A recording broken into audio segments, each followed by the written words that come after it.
Hello दोस्तों, नमस्कार। मैं हूं फतेह सिंह और आप देख रहे हैं YouTube channel mission success study.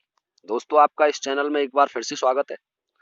मैं आज आपको रीट जो कि टेट होता था पहले सन 2011 की बात कर रहा हूं, पुराना पेपर है वो लेकर के आया हूं। तो देखिए पेपर पैटर्न क्या था उस समय। ये है पेपर पैटर्न, आप देख रहे हैं जैसा। तो इसमें 96 पेज थे उस समय और अभी इतने ही आते हैं। ये कैंडिडेट को कुछ यहाँ रोल नंबर फिलअप करना होता है, यहाँ परीक्षार्थी का नाम होता है इसमें, और यहाँ हस्ताक्षर होते हैं। जो पहली बार पेपर दे रहे हैं उनके लिए देख लीजिए। और यहाँ वीक्षक के हस्ताक्षर होते हैं, 2 वीक्षक होते हैं। अब सुनिए, महत्वपूर्ण चीज है, ये 4 पार्टों में बटा हुआ होगा। पहले पार्ट में होगी साइकोलॉजी। देखिए साइकोलॉजी, और कहां से कहां तक है, पेज नंबर 3 से 10 तक 1 से 30 प्रश्न है साइकोलॉजी के। फिर है फर्स्ट लैंग्वेज। फर्स्ट लैंग्वेज में 6 भाषाएं होंगी, ये रही।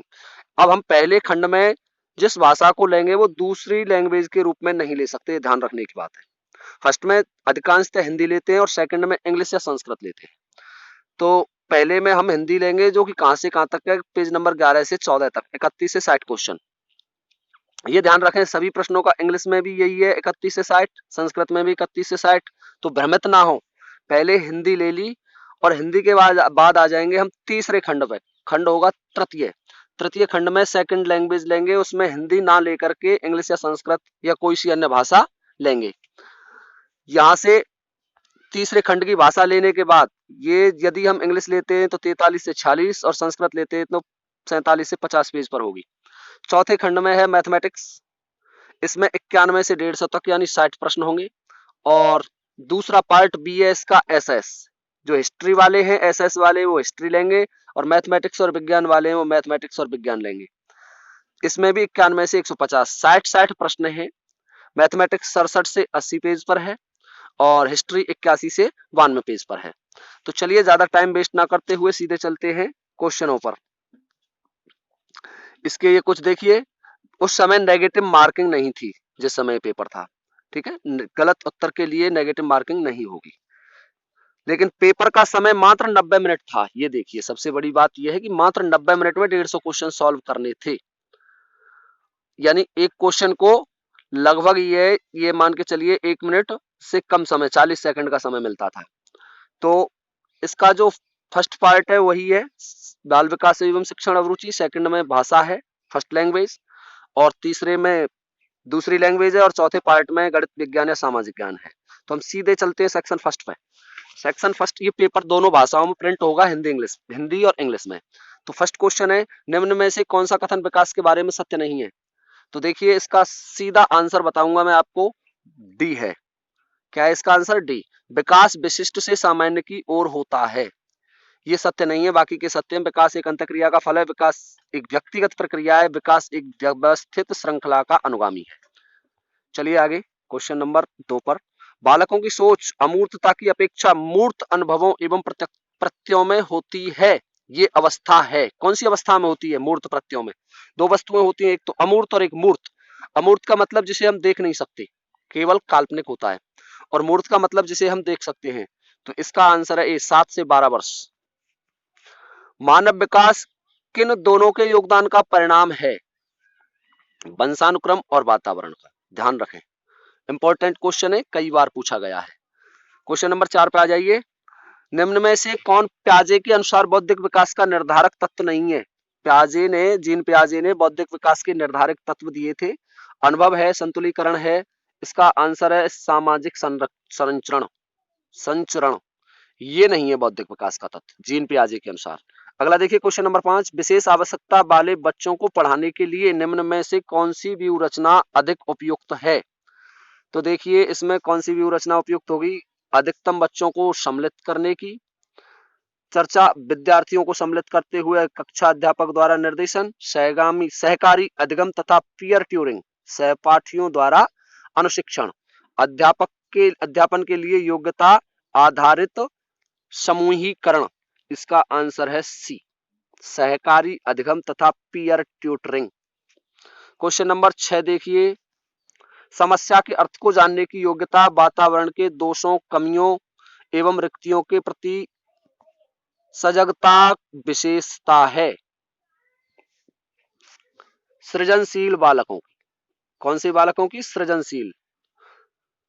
अगला देखिए, एक कॉलेज जाने वाली लड़की ने फर्श पर कोट फेंकने की आदत डाल ली है।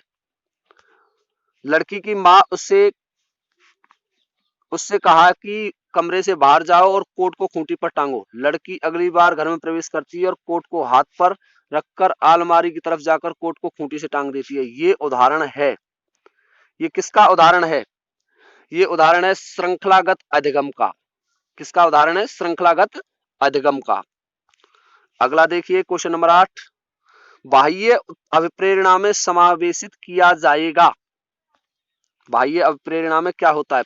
प्रशंसा एवं दोषारोपण, प्रतिद्वंदिता, पुरस्कार एवं दंड, परिणाम का ज्ञान। तो देखिए ध्यान से कौन कौन से हो सकते हैं इसमें। तो इसमें इनमें से सभी, ये सभी ऐसे हैं। प्रशंसा और दोषारोपण भी है। प्रतिद्वंदिता, यदि किसी बालक को हम बता दें कि सामने वाला बालक ज्यादा अध्ययन कर रहा है तो वो प्रतिद्वंदी के रूप में देख करके मेहनत करेगा। पुरस्कार एवं दंड भी है और परिणाम का ज्ञान भी है, उसको रिजल्ट का ज्ञान करा देना चाहिए। क्वेश्चन नंबर 9, जिस प्रक्रिया में व्यक्ति दूसरों के व्यवहार को देखकर सीखता है, ना कि प्रत्यक्ष अनुभव को कहा जाता है। यानी जिस प्रक्रिया में व्यक्ति दूसरे के व्यवहार को देख करके सीखता है उसे क्या कहेंगे? अनुभव के बजाय व्यवहार से सीख रहा है तो इसको कहेंगे सामाजिक अधिगम। ये सामाजिक अधिगम की डेफिनेशन है। अधिगम निर्योग्यता का लक्षण है। अधिगम निर्योग्यता का लक्षण है अवधान संबंधी बाधा और विकार। क्वेश्चन नंबर 11, अधिगम को प्रभावित करने वाला व्यक्तिगत कारक है। अधिगम को प्रभावित करने वाला व्यक्तिगत कारक है परिपक्वता एवं आयु। क्वेश्चन नंबर 12 देखिए, एक क्रिकेट खिलाड़ी अपनी गेंदबाजी के कौशल को विकसित कर लेता है पर ये उसके बल्लेबाजी के कौशल को प्रभावित नहीं करता, इसे कहते हैं। यानी गेंदबाजी को विकसित कर लेता है लेकिन उसके बल्लेबाजी के कौशल को प्रभावित नहीं कर रहा है, तो ऐसा प्रशिक्षण शून्य अंतरण प्रशिक्षण कहलाता है। यदि प्रभावित करता तो निषेधात्मक कहलाता, ठीक है ना, और बल्लेबाजी में भी वृद्धि होती तो विधेयात्मक कहलाता। क्वेश्चन नंबर 13, निम्न में से कौन सा कथन किसी व्यक्ति के मानसिक स्वास्थ्य को उत्तम रूप से प्रदर्शित करता है? निम्न में से कौन सा कथन किसी व्यक्ति के मानसिक स्वास्थ्य को उत्तम रूप से प्रदर्शित करता है? पूर्ण अभिव्यक्ति, संगतिकरण, सामान्य लक्ष्य की ओर निर्देशन, ये करता है। क्वेश्चन नंबर 14, फ्राइड, प्याजे एवं अन्य मनोवैज्ञानिकों ने व्यक्तित्व विकास की विभिन्न अवस्थाओं के संदर्भ में व्याख्या की है, परंतु प्याजे ने क्या कहा है? प्याजे ने विभिन्न अवस्थाओं को समझने के लिए संज्ञानात्मक बदलाव के बारे में कहा है। यह है इसका आंसर सी। गिलफोर्ड ने अभिसारी चिंतन पद का प्रयोग किसके समान अर्थ में किया है? गिलफोर्ड ने अभिसारी चिंतन, बुद्धि को जब हम पढ़ेंगे तो उसमें गिलफोर्ड का सिद्धांत पढ़ेंगे और उन्होंने इसका चिंतन किया है सृजनात्मकता के, उसके लिए, किसके लिए? सृजनात्मकता के लिए। क्वेश्चन नंबर 16, निम्न में से कौन सा कथन रुचि के बारे में सत्य नहीं है? रुचि के बारे में कौन सा कथन असत्य है, ये पूछना चाहता है। कौन सा कथन सत्य नहीं है? तो इसका आंसर होगा डी, रुचि व्यवहार में आकर्षण एवं विकर्षण के प्रतिबिंब नहीं है। क्वेश्चन नंबर 17 देखिए, अभिवृत्ति क्या है? अभिवृत्ति क्या है? एक भावात्मक प्रवृत्ति जो अनुभव के द्वारा संगठित होकर किसी मनोवैज्ञानिक वस्तु के प्रति पसंदगी या नापसंदगी के रूप में प्रतिक्रिया करती है। एक ऐसी विशेषता जो व्यक्ति की योग्यता का परिचायक है, जिसे किसी प्रदत्त क्षेत्र में विशिष्ट प्रशिक्षण, ज्ञान अथवा कौशल से सीखा जा सकता है। एक व्यक्ति की बीजभूत क्षमता जो कि विशिष्ट प्रकार की होती है। और नंबर डी है इनमें से कोई नहीं। तो इसका आंसर होगा ए, यह है इसका आंसर ए। क्वेश्चन नंबर 18, व्यक्तित्व एवं बुद्धि में वंशानुक्रम की क्या भूमिका है? पूछना चाह रहा है वंशानुक्रम की क्या भूमिका है। तो इसका आंसर है नाम मात्र की भूमिका है व्यक्तित्व एवं बुद्धि में। जिन इच्छाओं की पूर्ति नहीं होती उनका भंडार गृह निम्न में से कौन सा होता है? आपने पढ़ा होगा, जब हम सिगमंड फ्राइड को पढ़ते हैं तो उन्होंने 3 स्थितियां बताई थी। तो इसका आंसर होगा इदम, इड। इड में होगा। इड ईगो सुपर ईगो होता है, ठीक है ना। तो इड में चली जाती है, वो अचेतन मन बोलते हैं उसको। रक्षा तंत्र बहुत सहायता करता है। क्वेश्चन नंबर 20, रक्षा तंत्र बहुत सहायता करता है दबाव को हटाने के लिए, दबाव से निपटने के लिए। अच्छा जी, अगला देखिए क्वेश्चन नंबर 21, शारीरिक निर्योग्यता वाले व्यक्ति के लिए निम्न में से कौन सी युक्ति रक्षा तंत्र में सबसे संतोषजनक होगी? इसका आंसर है अति कल्पना। कौन सी होगी? अति कल्पना। बालक प्रसंग बोध परीक्षण 3 वर्ष से 10 वर्ष की आयु के बालकों के लिए, कौन सा? 3 से 10 की आयु के बालकों के लिए बनाया गया। इस परीक्षण में कार्ड प्रतिस्थापित किए गए हैं। कौन से प्रशिक्षण में? प्रसंग बोध में, बालक प्रसंग बोध प्रशिक्षण में। तो किन चीजों पर कार्ड व्यवस्थित किए गए हैं? तो इसका आंसर है आपका बी, लोगों के स्थान पर जानवरों को ले लिया गया है कार्डों में। सृजनशीलता के पोषण के लिए एक अध्यापक को निम्न में से किस विधि की सहायता लेनी चाहिए? सृजनशीलता पोषण के लिए एक अध्यापक को निम्न में से किस विधि की सहायता लेनी चाहिए? इसका आंसर है ब्रेन स्टॉर्मिंग या विचारावेश विधि की। क्वेश्चन नंबर 24, निम्न में से कौन सा कथन सही नहीं है? आवश्यकता वंचना की शारीरिक अवस्था नहीं है। अंतर्नोद आवश्यकता का मनोवैज्ञानिक परिणाम है। आवश्यकता एवं अंतर्नोद समान नहीं है बल्कि समानांतर हैं। मूल प्रवृत्तियां आंतरिक जैविक बल है। तो इसका आंसर है ए, आवश्यकता वंचना की शारीरिक अवस्था नहीं है। शिक्षा का अधिकार अधिनियम 2009,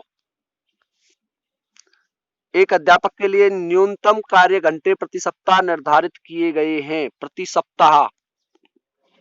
तो इसका आंसर है 45 घंटे। परंतु ये क्वेश्चन एक बार ऐसे भी पूछा गया था, तैयारी के घंटे भी इसमें सम्मिलित हैं। किसके घंटे? तैयारी के घंटे। शिक्षक को तैयारी भी करनी है इन्हीं 45 घंटों के अंदर। अगला देखिए क्वेश्चन नंबर 26, शिक्षा का अधिकार अधिनियम 2009, एक अध्यापक को निम्न में से किस दायित्व को पूरा करना होता है? विद्यालय में नियमित रूप से समय पर उपस्थित होना सही है, पाठ्यक्रम का संचालन कर पूरा करना सही है, संपूर्ण पाठ्यक्रम को निर्धारित समय में पूरा करना भी सही है। तो इसका आंसर है डी। क्वेश्चन नंबर 27, राष्ट्रीय रूपरेखा 2005 में शांति शिक्षा को बढ़ावा देने के लिए कुछ क्रियाओं की अनुशंसा की गई है। पाठ्यक्रम रूपरेखा में निम्न में से किसे सूचीबद्ध किया गया है? तो इसका आंसर देखिए, इसका आंसर होगा 27 का ए, महिलाओं के प्रति आदर एवं जिम्मेदारी का दृष्टिकोण विकसित करने के लिए कार्यक्रम आयोजित किए जाएं। क्वेश्चन नंबर 28, राष्ट्रीय पाठ्यचर्या की रूपरेखा 2005 में बातचीत की गई है। ज्ञान स्थायी है व दिया जाता है, से ज्ञान का विकास होता है, इसकी संरचना की जाती है। शैक्षिक केंद्र से विषय केंद्र की ओर, विद्यार्थी केंद्र से अध्यापक केंद्रित, इनमें से कोई नहीं। तो इसका आंसर है ए, ज्ञान स्थायी है व दिया जाता है। क्वेश्चन नंबर 29 देखिए, क्रियात्मक अनुसंधान का उद्देश्य, क्रियात्मक अनुसंधान का क्या उद्देश्य है? इसका उद्देश्य होता है विद्यालय तथा कक्षा की शैक्षिक कार्यप्रणाली में सुधार लाना। क्रियात्मक अनुसंधान का उद्देश्य है विद्यालय तथा कक्षा की शैक्षिक कार्यप्रणाली में सुधार लाना। क्वेश्चन नंबर 30 देखिए, राष्ट्रीय पाठ्यचर्या रूपरेखा 2005 के अंतर्गत परीक्षा सुधारों में निम्न में से किस सुधार को सुझाया गया? देखिए, खुली पुस्तक परीक्षा को सुझाया गया, सामूहिक मूल्यांकन को भी सुझाया गया, सतत निरंतर एवं व्यापक मूल्यांकन की भी अनुशंसा की गई। इनमें से सभी की गई, यानी जो राष्ट्रीय पाठ्यचर्या रूपरेखा के बिंदु थे, ये सभी तीनों बिंदु उसके अंतर्गत आते हैं। उसके बाद चलते हैं हम खंड 2 पर। अब यह है खंड 2। देखिए आ गया खंडत्व। इसमें एक भाषा लेनी है 6 भाषाओं में से, तो हम पहले हिंदी लेते हैं। और हिंदी का क्वेश्चन नंबर 31 देखिए, कौन वर्ण घोष नहीं है? 2 प्रकार के वर्ण होते हैं, घोष और अघोष। कौन कौन से वर्ण होते हैं? घोष और अघोष। तो इसका आंसर है ये वर्ण घोष नहीं है। अच्छा, किस शब्द में री स्वर नहीं है? किस वर्ण में री स्वर नहीं है? तो इसका आंसर है रिवाज में नहीं है, बाकी किस सब में है। किन ध्वनियों को अनुस्वार कहा जाता है? किन ध्वनियों को अनुस्वार कहा जाता है? तो देखिए अनुस्वार कौन सी ध्वनियां होती हैं? स्वर के बाद में आने वाली नासिक ध्वनियां, स्वतंत्र रूप से उच्चारित ध्वनियां, स्वर के साथ आने वाली ध्वनियां, व्यंजन के बाद आने वाली ध्वनियां। तो इसका आंसर है ए, स्वर के बाद आने वाली नासिक ध्वनियां। किस शब्द में गुण संधि है? किस शब्द में गुण संधि है? संधि का टॉपिक है उसमें से है, तो इसका आंसर है भारतेंदु में। 35 का वृक्ष छाया का संधि विच्छेद है, इसका आंसर है वृक्ष छाया। 36 देखिए, समश्रु शब्द का तद्भव होगा, शब्द का तद्भव होगा, इसका तद्भव है मूछ, अश्रु, आंसू, ससुर। तो 36 का ए, मूछ। 37 देखिए, विपरीत अर्थ का बोध कराने वाले शब्द को कहते हैं, जो विपरीत अर्थ का बोध कराता है, पर्यायवाची, समानार्थक, विलोम शब्द। क्या कहते हैं उसको? विलोम शब्द। वर्ण शब्द का अर्थ नहीं होता है, वर्ण शब्द का अर्थ नहीं होता है, आकाश नहीं होता है, रंग होता है, जाति होती है, अक्षर होता है। कौन सा शब्द कमल का पर्यायवाची नहीं है? कौन सा शब्द कमल का पर्यायवाची नहीं है? तो इसका है सी, मनसिज नहीं है, मनसिज कामदेव का है। जिस मन का ध्यान दूसरी तरफ हो के लिए एक शब्द का उपयोग करना है, एक शब्द, तो इसका है अनमनस्क, अन्य मनस्क। अविधा शब्द शक्ति में होते हैं, अविधा शब्द शक्ति में वाच्यार्थ प्रकट होता है, भाववाचक संज्ञा के अंतर्गत आते हैं, भाववाचक संज्ञा के अंतर्गत आते हैं गुण दोष आदि। बी है इसका आंसर। अब चलिए 43 पे, मदन काली पतलून पहनकर खेलने आया में विशेषण है, मदन काली पतलून खेलकर खेलने आया। विशेषण क्या होते हैं? जो सर्वनाम की विशेषता बताते हैं वो विशेषण होते हैं। तो इसका आंसर है काली पतलून, काली पतलून की विशेषता बता रहा है। वहां मोहन के 44 का है, खाली जगह कोई नहीं था अलावा। हमें सफलता मिलने तक प्रयास करना चाहिए, इस वाक्य में तक है, इस वाक्य में तक क्या है? इसमें संबंध बोधक अव्यय है। को और के लिए किस कारक के चिन्ह है? देखिए कर्ता ने कर्म को करण से अपादान के लिए ये है, तो इसका होगा ए, संप्रदान के लिए। उद्देश्य और विधेय अंग है, उद्देश्य और विधेय अंग है रचना के, वाक्य के, शब्द के, अर्थ के। तो ये है वाक्य के शब्द और उद्देश्य और विधेय। सचिन तेंदुलकर ने 1 ओवर में 5 छक्के लगाए, इस वाक्य में उद्देश्य है तेंदुलकर, उद्देश्य है। ब्राह्म चिन्ह का नाम है, एक चिन्ह दे रखा है, इस चिन्ह का नाम है अर्धब्राह्म कहते हैं इसको। पूर्ण ब्राह्म में कॉमा होता है, पूरा ही पूरा होता है इस तरीके से, अल्प ब्राह्म में कॉमा होता है, ठीक है ना। किसी कठिन शब्द को स्पष्ट करने के लिए किस ब्राह्म चिन्ह का उपयोग करते हैं या प्रयोग किया जाता है? तो इसका है कोष्टक का करते हैं। किसका करते हैं? कोष्टक का करते हैं। अगला देखिए 51, अवसर का लाभ उठाना, इसका उपयुक्त अर्थ क्या है?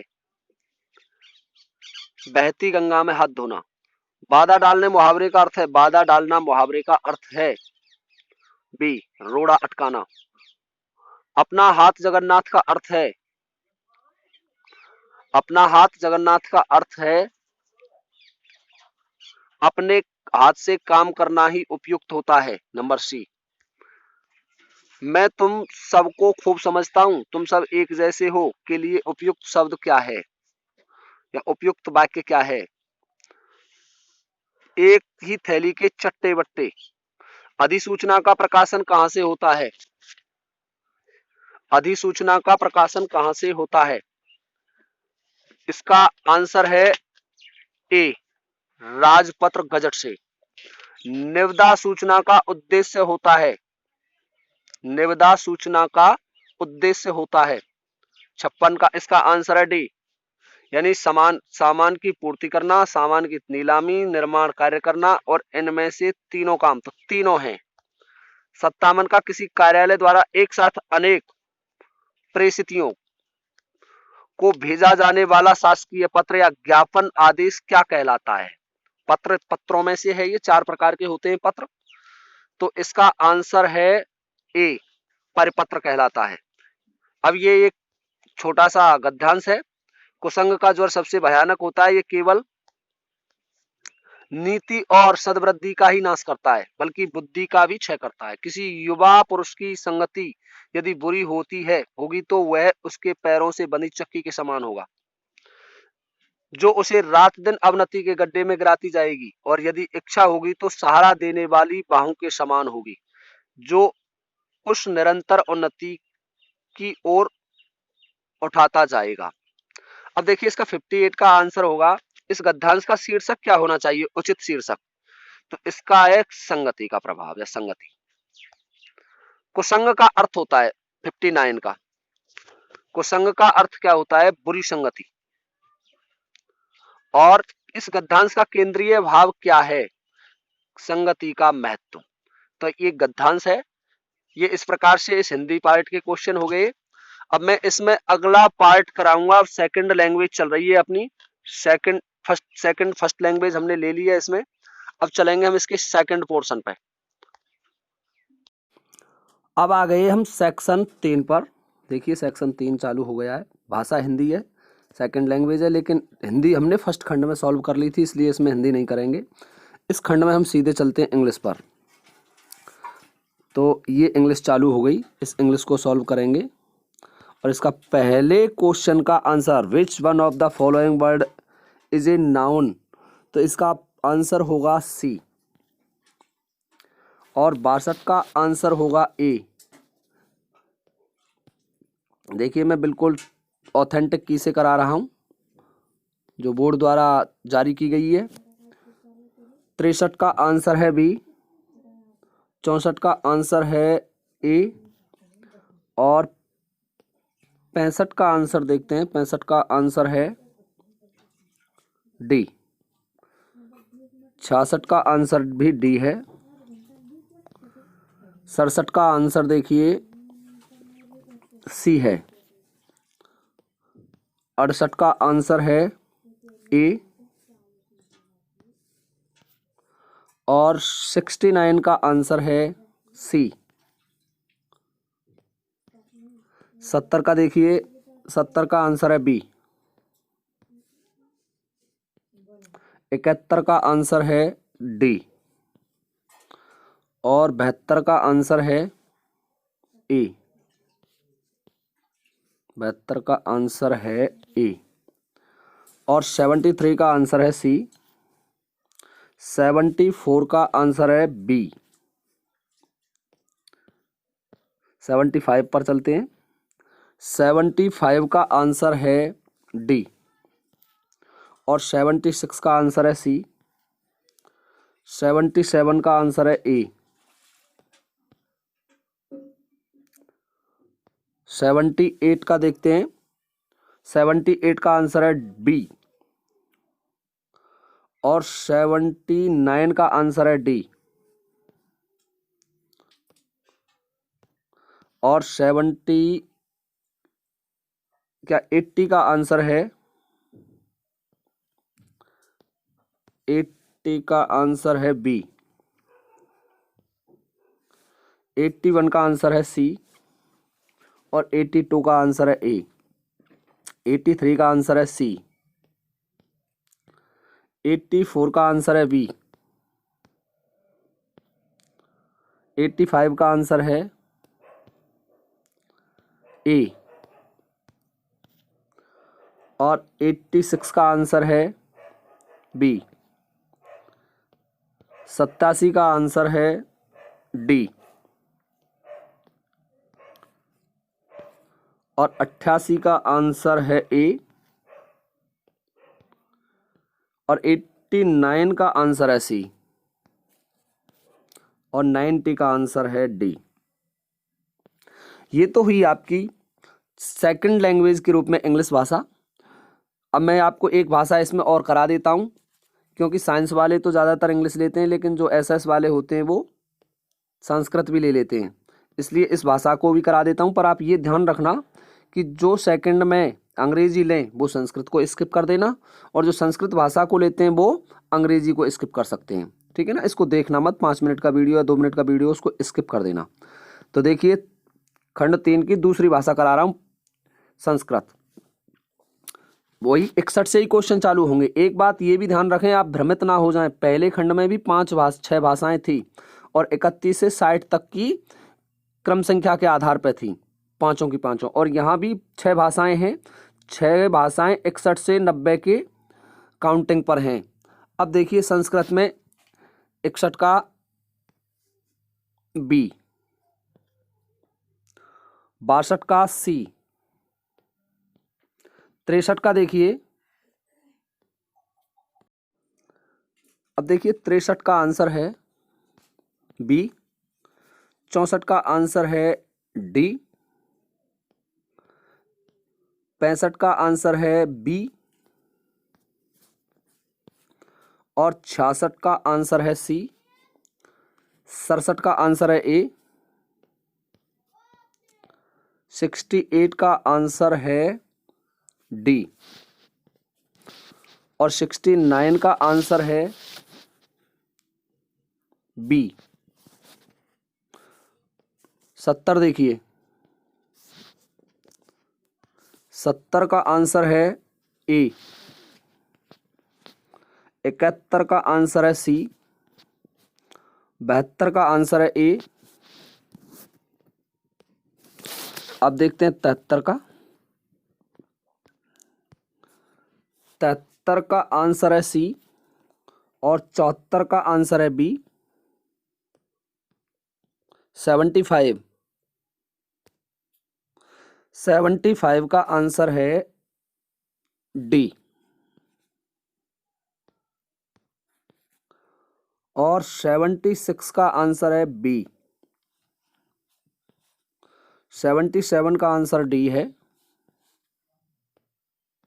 अब देखिए 678, 78, बोर्ड की आंसर की से बता रहा हूं मैं, ऑथेंटिक आंसर की है 78। 78 का आंसर है सी, और 79 का आंसर है ए, 80 का आंसर है सी, और 81 का आंसर है बी, और 82 का आंसर है सी। 83 का आंसर देखिए, 83 का आंसर है ए, 84 का आंसर है सी, और 85 का आंसर है ए। 86 का आंसर है बी, और 87 का आंसर है सी। 88 का आंसर है बी, और 89 का आंसर है डी, और 90 का आंसर देखिए, 90 का आंसर है बी। तो इस प्रकार से मैंने आपको 2 भाषाएं करा दी थी। दोनों भाषाओं को आप देख सकते हैं। जो पहले खंड में हिंदी लेते हैं वो दूसरे में इंग्लिश ले सकते हैं, संस्कृत ले सकते हैं। जो संस्कृत ले वो संस्कृत वाले वीडियो को देख लेना, इंग्लिश वाले को स्किप कर देना, और जो इंग्लिश लेते हैं वो संस्कृत वाले को स्किप कर देना। अब देखिए आप भ्रमित नहीं होएं, इस वजह से मैं इस पूरे पेपर को आपको दिखा रहा हूं। ये तीसरे खंड की अगली भाषा है, उर्दू है शायद, और ये है सिंधी, चौथी भाषा, और इससे अगली है पंजाबी,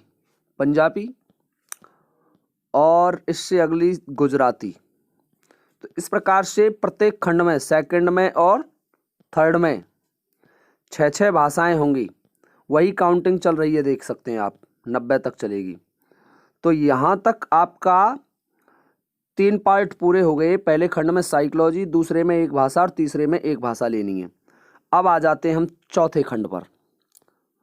तो देखिए चौथे खंड पे हम सबसे पहले हमारा जो वह है वो गणित विज्ञान का है, तो हम गणित विज्ञान का ही हल करेंगे। मैं दोनों हल कराऊंगा, वैसे एसएस भी कराऊंगा, पर आप एक चीज़ ध्यान रखें, जो एसएस वाले हैं वो गणित विज्ञान वाले पार्ट को स्किप कर सकते हैं वीडियो में, और जो गणित विज्ञान वाले हैं वो एसएस वाले वीडियो को स्किप कर सकते हैं।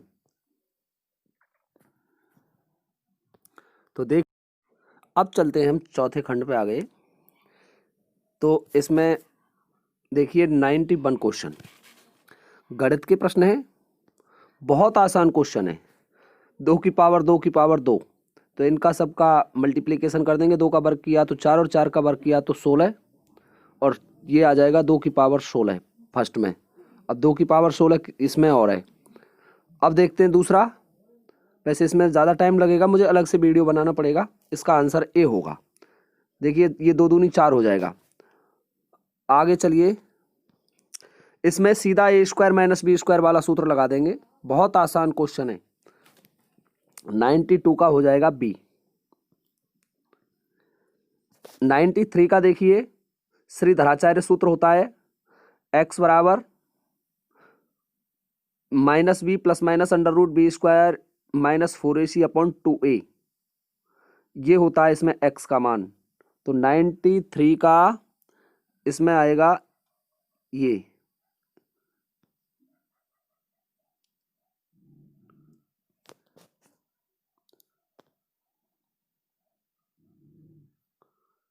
का डी, जो कि मेरे हिसाब से मुझे गलत लग रहा है। इसका फिक्स आंसर ये होगा ए, पर ये बोर्ड की उसमें दे रखा है। 94 का देखते हैं। 93 का तो ए है, वैसे अकॉर्डिंग टू बुक और सूत्र के अनुसार तो यही है, पर उसके अनुसार ये दे रखा है एक्स में एक सर्वसम्य है, तो यही होना चाहिए। ए बराबर 0, बी बराबर 0, सी बराबर 0 होना संभव नहीं है, पर चलो देखेंगे, इसको सॉल्व करेंगे उस समय। ये देखिए 94 देखते हैं, एक भिन्न है जिसका अंश हर से 2 कम है। इसका आंसर है सी, 5/7। 95 देखिए, x4 माइनस y4 को x माइनस y से भाग देने पर शेषफल और भागफल पूछ रहा है वो, तो इसका आंसर है ए। इसके फैक्टर कर देंगे ए स्क्वायर माइनस बी स्क्वायर से। 96 देखिए, यदि किन्हीं दो संख्याओं ए तथा बी का समांतर माध्य तथा गुणोत्तर माध्य बराबर हैं, समांतर माध्य और गुणोत्तर माध्य बराबर दे रखे हैं, 11th की किताब से दे दिया है ये क्वेश्चन वैसे, तो इसका आंसर क्या होगा? इसका आंसर है डी। जब दोनों माध्य बराबर होते हैं तो ए बराबर बी होगा। ये आया है चक्रवृद्धि ब्याज से, बहुत आसान क्वेश्चन है। 48,000 रुपये का 10% की दर से 1.5 वर्ष का चक्रवृद्धि ब्याज क्या होगा? ब्याज की कंडीशन छमाही है, तो दर का आधा और समय का दोगुना कर देंगे इसमें, तो 97 का आंसर होगा बी। 7566 रुपये ब्याज होगा। अब देखिए, एक दुकानदार किसी वस्तु का क्रय मूल्य जिसका वास्तविक मूल्य 100 है उस पर 10% बढ़ाकर अंकित कर देता है। वह उस वस्तु को 10% कमीशन देकर ग्राहक को बेचता है, तो उसने वस्तु को कितने रुपए में बेचा? बेचने वाला मूल्य पूछ रहा है, 100 रुपये पर 10 बढ़ा के अंकित कर दिया तो 110 हो गया, और 110 पे 10% कमीशन, तो कितने रुपए दे रहा है वो? 110 पे 10% का कमीशन देगा जब 11 रुपये का कमीशन, तो उसे वो 99 रुपये में बेचेगा। देखिए 99 क्वेश्चन नंबर, निम्न में से कौन सा कथन गलत है? गलत कथन पूछ रहा है, यदि राशियां ए बी सी डी समानुपाती हैं तो ए क्रॉस डी बराबर बी क्रॉस सी, ये सही है। यदि ए बी सी डी समानुपाती हैं तो ये नहीं होगा। समानुपात ए अनुपात बी है तो ये सही है, और ये भी सही है, तो इसका बी होगा 99 का। देखिए 10वीं की किताब से है पूरा की पूरा पेपर, ये भी बता देता हूं मैं आपको। किसी संस्था में सदस्यों की संख्या 2500 है, यदि वह पहले वर्ष 10% बढ़ती है, दूसरे वर्ष 10% घट जाती हैं, तो 2 वर्षों के बाद सदस्यों की संख्या में कितनी वृद्धि व कमी होगी? बहुत ही आसान क्वेश्चन है, और इसका आंसर है 25% कमी होगी। 25 सदस्यों की कमी होगी, ठीक है ना, क्योंकि हमने एक सूत्र पढ़ा था, जब समान वो होता है तो उसमें 10 का गुणा 10 से करेंगे 100 से 2 जीरो कट जाएंगी, तो 25 सदस्यों की कमी होगी, ठीक है ना। बहुत आसान क्वेश्चन है, पर जब सॉल्व कराऊंगा उस समय कराऊंगा इनको। दो बिंदुओं जिनके बीच की दूरी 50 मीटर है, दो कारें एक्स वाई चलती हैं, यदि एक्स की गति 10 मीटर प्रति सेकंड है और वाई की 25 मीटर प्रति सेकंड है, तो उन दोनों के द्वारा ए से बी तक पहुंचने में लगने वाला समय क्रमशः क्या होगा। तो इसका आंसर होगा सी, 5 सेकंड और 2 सेकंड होगा। देखिए 13,260 को राम श्याम में इस प्रकार विभाजित करें कि यदि राम को 11 रुपये मिले तो श्याम को 15। ये अनुपात दे रखा है, 11:15 में बांटना है, बहुत आसान है, अनुपातों से सॉल्व हो जाएगा। दोनों अनुपातों का जोड़ करके इसमें डिवाइडेशन कर देंगे और जिसको देना है उसके अनुपात का गुणा कर देंगे। तो इसका आंसर है 102 का बी। सॉल्व कराऊंगा जिस समय बताऊंगा पूरा विवरण। अब देखिए अगला है 103। 103 में निम्न में से कौन सा कथन असत्य है, ये देखना है। तो किसी त्रिभुज की माध्यिकाओं का प्रच्छेद बिंदु केंद्रक कहलाता, सही है। किसी त्रिभुज में शीर्ष से सामने वाली भुजा पर डाले गए लंबों का प्रतिच्छेद बिंदु लंब केंद्र कहलाता है, ये भी सही है। किसी त्रिभुज में तीनों कोणों के समद्विभाजक एक बिंदु पर मिलते हैं, संगामी होते हैं, ये भी सही है। किसी त्रिभुज की भुजा की माध्यिका उस भुजा पर लंब होती है एवं उसे समद्विभाजित करती है, ये गलत है। तो यही है इसका आंसर। देखिए ये त्रिभुज में से आया है, ये भी सर्वांग समता का है, 10वीं की क्लास में से है, 10वीं क्लास में से त्रिभुज सर्वांग समता प्रश्नावली में से। एक त्रिभुज की तीनों भुजाएं क्रमशः एक दूसरे त्रिभुज की तीनों भुजाओं के बराबर हों। एक त्रिभुज की दो भुजाएं एवं उनके बीच का कोण दूसरे त्रिभुज की दो भुजाओं एवं बीच के कोण के बराबर हो, ये गलत है, बी। देखिए एक त्रिभुज के दो कोण उनके बीच की भुजा दूसरे त्रिभुज के दो कोण और उनके बीच की भुजा बराबर हो, ये सही है। एक त्रिभुज के तीनों कोण दूसरे त्रिभुज के तीनों कोणों के बराबर हों, तो ये सर्वांग समता के लिए ये होना चाहिए, पर चलो देखेंगे भी बाद में। किसी चतुर्भुज का प्रत्येक कोण 180 डिग्री से कम होता है। किसी चतुर्भुज का प्रत्येक कोण 180 डिग्री से कम हो तो उस चतुर्भुज को कहते हैं अवतल। क्या कहेंगे? अवतल कहेंगे। अब देखिए अगला, दिए हुए चित्र में दो समांतर रेखाओं को एक तिर्यक रेखा काटती है, तो इस प्रकार से बने हुए एकांतर कोण पूछ रहा है वो इसमें। तो देखिए कौन कौन से कोण एकांतर कोण होंगे। देखिए 1 और 8 बाह्य एकांतर हो गए, 1 हो गया और 8 हो गया, बाह्य एकांतर हो गए। 2 और 7 ये भी बाह्य एकांतर हो गए, यही एकांतर कोण होंगे। और 3 और 6, 3 6 का कहीं ऑप्शन नहीं है और 5 और 4 का कहीं ऑप्शन नहीं है, तो यही है इसका आंसर। 1 8 और 2 7 ए है इसका उत्तर 105 का। 106 पे चलते हैं।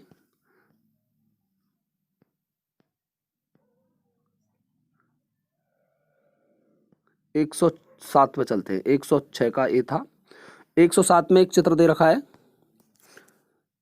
दिए हुए चित्र में कोण अल्फा का मान क्या है? कोण अल्फा का मान उसका पूछ रहा है। तो हमने एक प्रमेय पढ़ी थी, केंद्र पर एक वृत्त के एक चाप द्वारा केंद्र पर बना कोण शेष भाग पर अंतरित कोण का दुगना होता है, तो ये उसका आधा हो जाएगा, 30 डिग्री हो जाएगा, सीधा सीधा है। निम्न में से कौन सा कथन असत्य है? किसी वृत्त में एक जीवा द्वारा केंद्र पर बनाया गया कोण उसी जीवा द्वारा परिधि के किसी अन्य बिंदु पर बनाए गए कोण के बराबर होता है, ये असत्य है। किसी वृत्त में केंद्र से बराबर दूरी पर स्थित जीवाएं बराबर होती हैं, सही है। किसी वृत्त में एक जीवा द्वारा परिधि के अलग अलग बिंदुओं पर बनाए गए कोण बराबर होते हैं, ये भी सही है। और किसी वृत्त में केंद्र से जीवा पर डाला गया लंब जीवा को समद्विभाजित करता है, ये भी सही है। तो इसका आंसर है ए।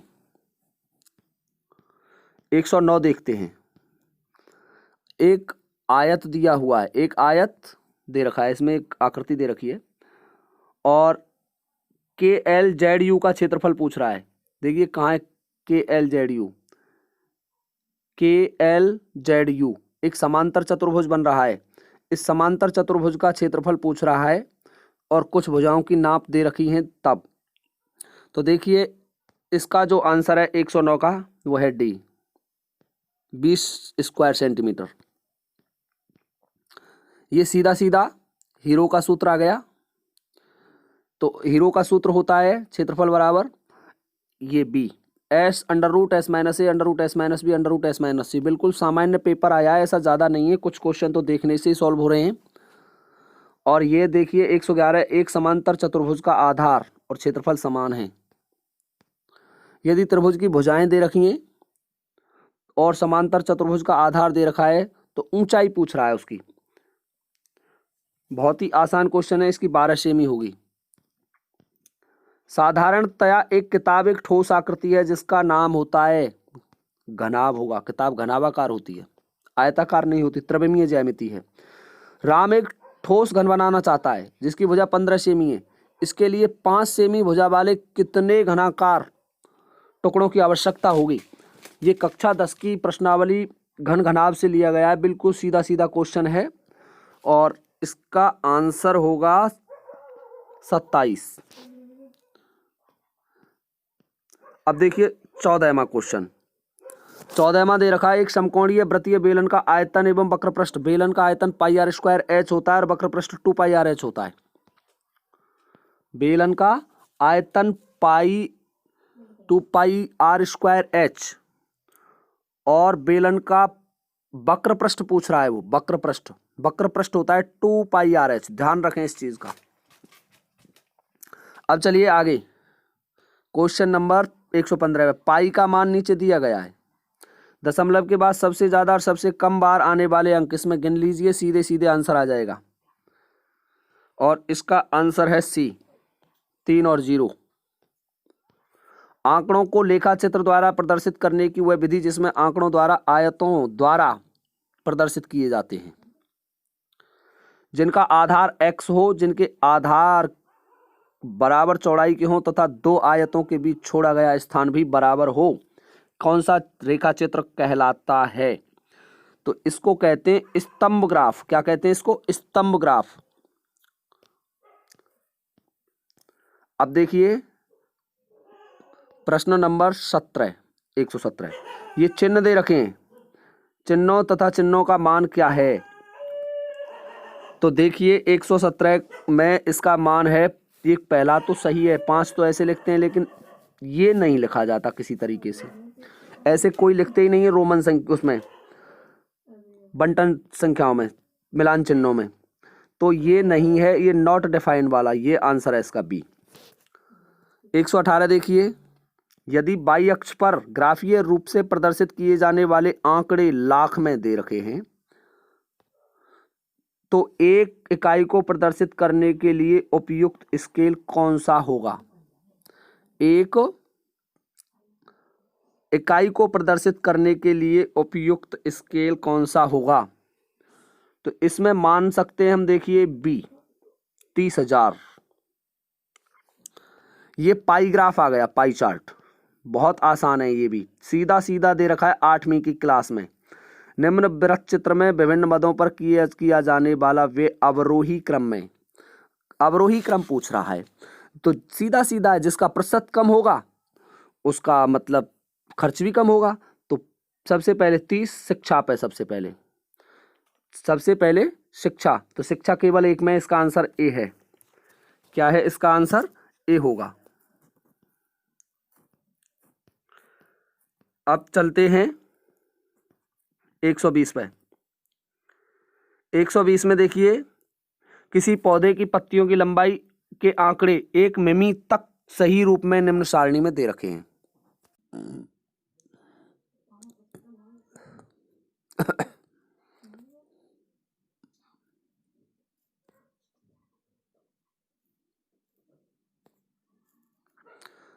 अगला देखते हैं, समसूत्री विभाजन में सबसे लंबी प्रावस्था है।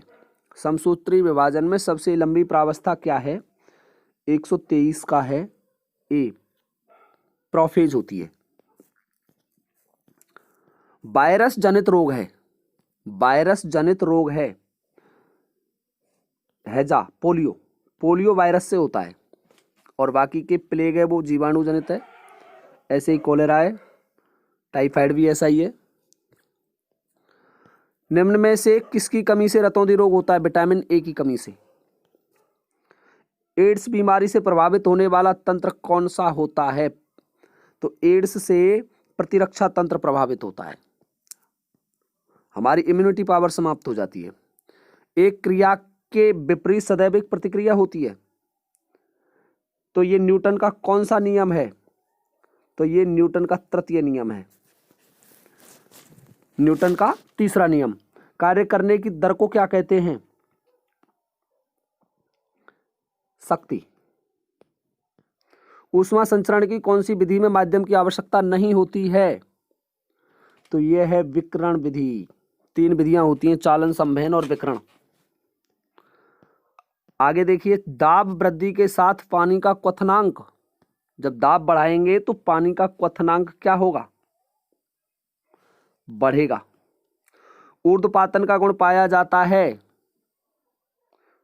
अमोनियम क्लोराइड में, NH4Cl में। 1 किलोग्राम पानी का 1 डिग्री सेल्सियस ताप बढ़ाने के लिए कितने ऊष्मा की आवश्यकता होती है? 1000 किलो कैलोरी, 1000 कैलोरी की। एक गोलीय दर्पण से प्रतिबिंब बनता है, ये दर्पण से है, फिजिक्स का टॉपिक है। आभासी और सीधा। एक आपतित किरण प्रकाश के लिए, एक आपतित प्रकाश किरण के लिए यदि दर्पण को थीटा कोण से घुमा दिया जाए तो परावर्तित किरण का कोण कितना होगा, या उसके मान पर क्या प्रभाव पड़ेगा? 2 थीटा हो जाएगा।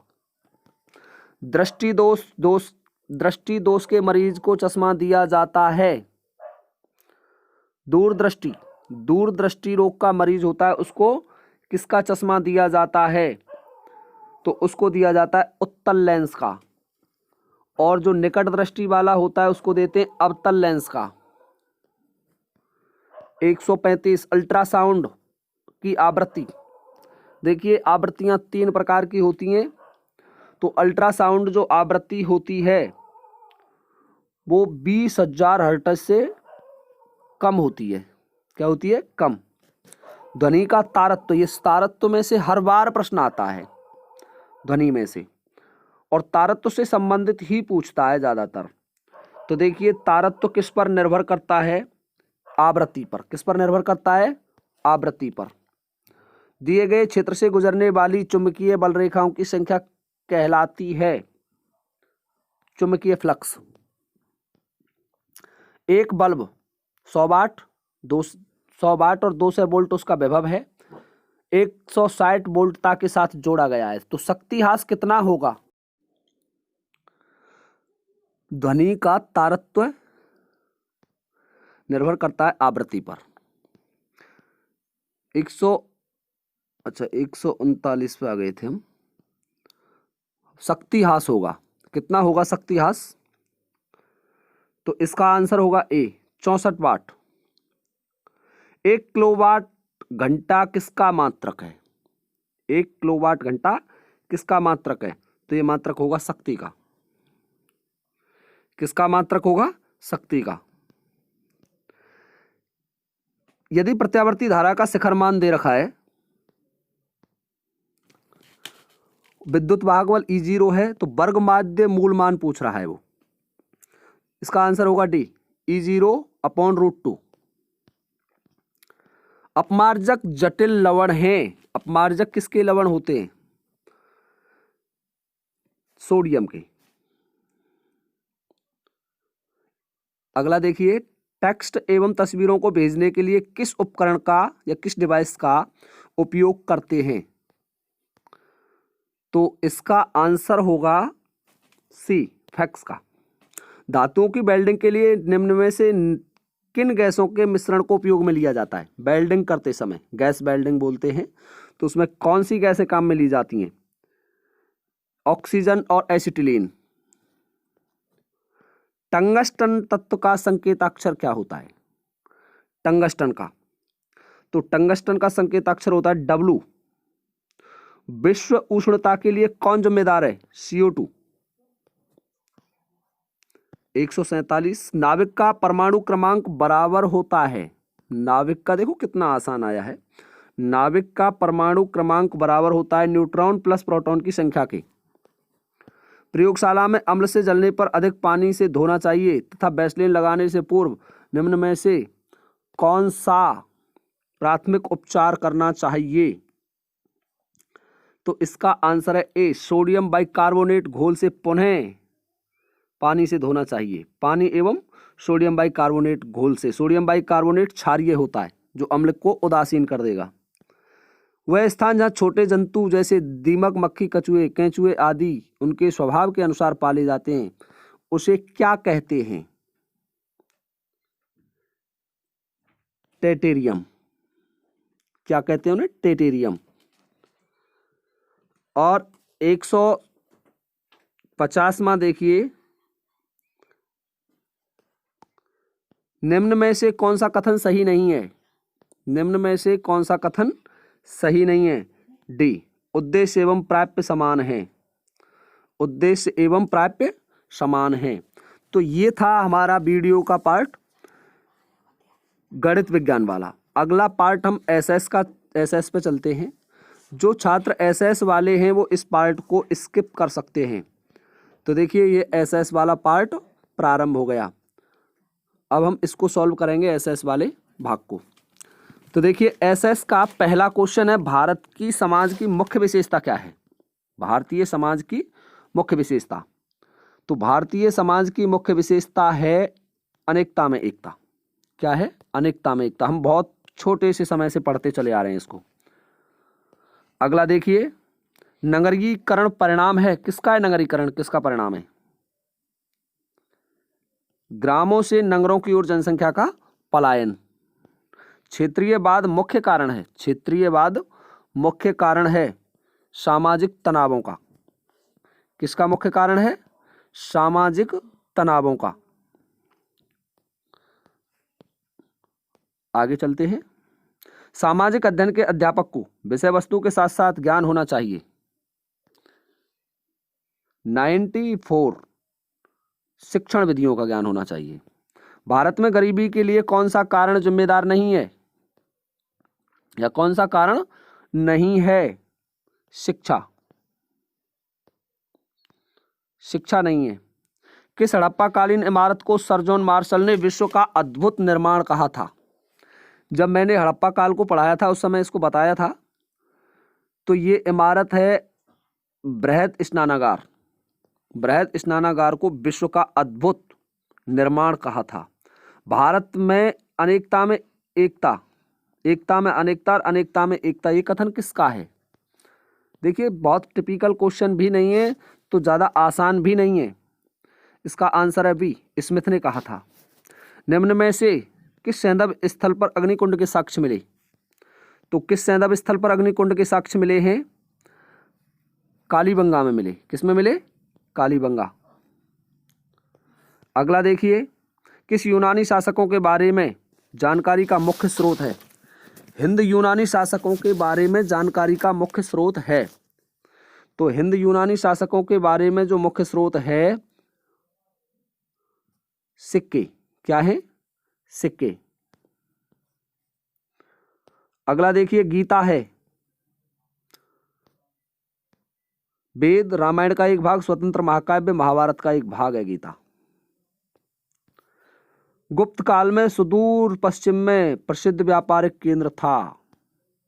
गुप्त काल की बात कर रहे हैं। गुप्त काल में पैठन था। क्या था? पैठन। भारत का राष्ट्रीय चिन्ह कहां से लिया गया है? सारनाथ से, अशोक के स्तंभ से।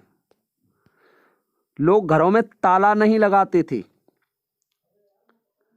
ये किसका, ये फाहियान ने किसके बारे में लिखा है? तो आप देखिए फाहियान किस समय भारत आया था? चंद्रगुप्त विक्रमादित्य के दरबार में आया था, गुप्त काल में आया था। तो ये चंद्रगुप्त विक्रमादित्य के बारे में कथन है। महाबलीपुरम के प्रसिद्ध मंदिर किस शासक के शासनकाल में बने? पल्लव नरेशों ने बनवाया इसको। भारतीय इतिहास में पहली बार लोगों के जन्म एवं मृत्यु का पंजीकरण मौर्य काल में हुआ। शेख सलीम चिश्ती का मकबरा फतेहपुर सीकरी में है। शेख सलीम चिश्ती का मकबरा फतेहपुर सीकरी में। नूहे सिपीहर के रचनाकार हैं, एक पुस्तक है नूहे सिपीहर, इसके रचनाकार हैं अमीर खुसरो। दक्षिण भारत में चिश्ती सिलसिले का प्रमुख केंद्र था, दक्षिण भारत की बात कर रहे हैं तो दक्षिण भारत में था गुलबर्गा। संत दादू की मृत्यु किस स्थल पर हुई? नारायणा। संत जम्बोजी का जन्म कहाँ हुआ था? पीपासर। दस्तक शब्द से क्या तात्पर्य है? 111 का शुल्क मुक्त व्यापार। अकबर के चित्तौड़ पर आक्रमण 1567-68 के समय वहां का शासक कौन था? महाराणा उदय सिंह था। किस मुगल बादशाह के काल को हिंदी साहित्य का स्वर्ण काल कहते हैं? अकबर ने विद्वानों को संरक्षण दिया था। कौन से फ्रांसीसी यात्री ने 6 बार भारत की यात्रा की? टेबीनियर ने। किसने की थी? टेबरनियर ने। आईने अकबरी में अबुल फजल ने मनसबदारों की श्रेणियों का उल्लेख किया। कितने मनसबदार बताए थे? 66। कितने प्रकार के मनसबदार बताए? 66 मनसबदारों का उल्लेख मिलता है। भारत के प्रथम स्वतंत्रता संग्राम 1857 का कानपुर में किसने नेतृत्व किया? कानपुर में नाना साहब ने किया था। 1857 के दौरान लिखित पुस्तक माझा प्रवास के लेखक हैं। माझा प्रवास के लेखक कौन हैं? देखिए पुस्तक ऐसी आई है जो आपने पढ़ी नहीं होगी, विष्णु भट्ट गोडसे की किताब है ये। महान नागा महिला गिंडालू को रानी की उपाधि किसने दी थी? जवाहरलाल नेहरू ने दी थी। महात्मा गांधी ने अपनी आत्मकथा किस भाषा में लिखी? महात्मा गांधी ने अपनी आत्मकथा किस भाषा में लिखी? अंग्रेजी में लिखी। ब्रिटिश संसद ने किस वर्ष कानून पास कर ईस्ट इंडिया कंपनी के सारे अधिकार छीन लिए थे? भारत सरकार अधिनियम 1858। भारतीय संविधान लागू किया गया। भारतीय संविधान कब लागू किया गया था? 26 जनवरी 1950 को। 26 जनवरी 1950 को। भारतीय संविधान भाग 4 अनुच्छेद 51A में नागरिकों के कितने मूल कर्तव्य बताए गए हैं? 10 बताए गए हैं। संविधान निर्मात्री सभा की पहली बैठक का आयोजन कब हुआ? संविधान निर्मात्री सभा की पहली बैठक 9 दिसंबर को हुई थी। भारतीय संविधान में 44वें संशोधन के पश्चात मूल अधिकारों की संख्या कितनी हो गई? मूल अधिकारों की संख्या 6। संपत्ति के अधिकार को हटा दिया था। भारतीय संविधान की कौन सी विशेषता नहीं है? 125 का है प्रत्येक नागरिक को रोजगार की सुरक्षा, ये नहीं है। अगला देखते हैं 126। राजस्थान में से लोकसभा के लिए निर्वाचित सदस्यों की संख्या कितनी होती है? लोकसभा के लिए बात कर रहे हैं तो लोकसभा के लिए जाते हैं 25 और राज्यसभा के लिए 10। टोटल जाते हैं 35। ध्यान रखें इस बात को, एक बार जोड़ पूछा था। भारत का राष्ट्रपति चुना जाता है संसद के दोनों सदनों एवं राज्य विधानसभा के निर्वाचित सदस्यों द्वारा।